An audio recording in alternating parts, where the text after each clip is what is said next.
Here we go. The world is not enough Thai. That's right. That can only mean one thing. I am off to the O2.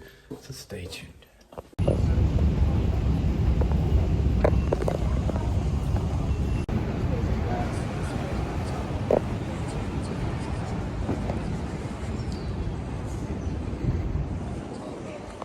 Wow, it's a beautiful sunny day down in North Greenwich. It's the O2, you guys will recognise that. Some of you might recognise the Thai as well. Not sure if this is entirely dome walking attire, but I thought I'd give it a go. All right, so I'm gonna go in now. You're not allowed to take any photos on the way up, but I think you're allowed to take photos at the top, so I'll see you at the top of that. There it is.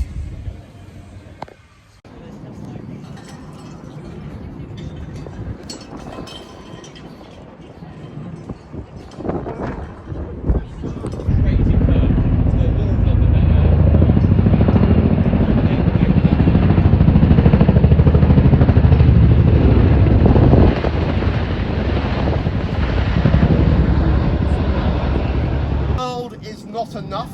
Piers Brosnan manages to land on this tent after a high-speed chase. This is the year 2000, so 23 years ago. Piers Brosnan for Daniel Craig. They're racing on speedboats inside central London. They get mixed up in the weird topography of London, and then they're coming out of Bow Creek over here on a speedboat. There's a hot air balloon. They attach the hot air balloon. The hot air balloon then explodes. They fall down onto the tent, and it was this section. As you walk down, it's the section just to your right that is slid down at high speeds. It looks like high speeds because they've actually greased the tent up and they're pulling them down on a rope. I met the costumer. She came back after like 12 years after the film and did the walkway, and then told me about the story. It was quite fun. But then carrying on with James Bond, so you see this brown and white building in the distance, and then just above it, there's like a skinnier kind of grey tower. That's Valfront Tower, designed by Goldfinger. Now, Goldfinger is one of the bad guys in James Bond, but does anyone know why he's also an architect? So Fleming, the guy who wrote James Bond, Ian Fleming, used to live next to the architect Goldfinger. They had a dispute on Hampstead. They had like these big pleasure house in Hampstead Heath. There was a big dispute between two of them. So Fleming decided to make Goldfinger one of the bad guys in his book. His name is Ernest Goldfinger.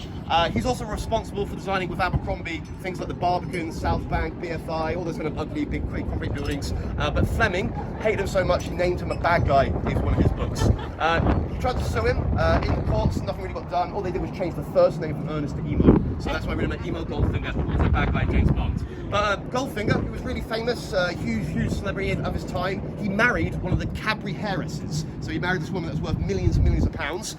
He built that building as a council estate, and then he moved him and his millionaire wife into the top room of it, where they lived for a good period of their lives. But yeah, imagine that, being a millionaire, being moved into a council estate. But yeah, it's now, that top room is still used as the Goldfinger's room. Apparently you can rent it out. Also, you can see in the film 28 days later, that's the building they're in that says, "We're still alive" at the top, and then people come out and stuff. Love it! And that's me stuff done. Great.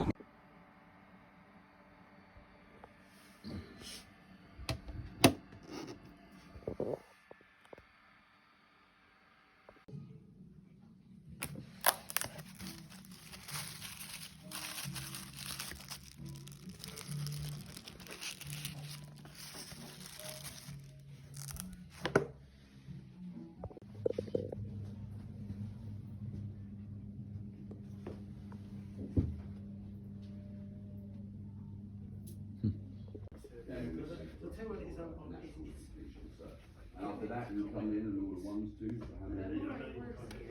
He does, yeah. Well, that would be kind of a uniform allowance. So.